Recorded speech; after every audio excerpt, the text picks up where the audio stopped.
Cake எப்படி இருக்கு?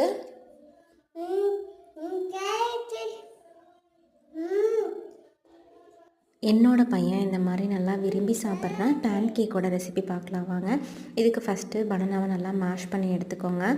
Red பனானாவாக இருந்தால் நல்லா ஸ்வீட்னஸ் தரும். கூடவே வந்துட்டு ஒரு எக்கு, நான் வந்துட்டு நாட்டுக்கோழி முட்டை வந்துட்டு ஆட் பண்ணியிருக்கேன் இன்றைக்கி. இது கூட நான் வீட்லேயே எல்லா நட்ஸும் போட்டு அரைச்சி வச்சேன். நட்ஸ் பவுடர் ஒரு 1½ ஸ்பூன் ஆட் பண்ணியிருக்கேன். அதுக்கப்புறம் ஒரு 1½ ஸ்பூன் அளவுக்கு கோதுமை மாவு ஆட் பண்ணியிருக்கேன். நீங்கள் நட்ஸ் பவுடர் வந்துட்டு ஆப்ஷனல் தான், அது இல்லைனா கோதுமை மாவே வந்துட்டு எக்ஸ்ட்ரா 1 ஸ்பூன் ஆட் பண்ணிக்கோங்க.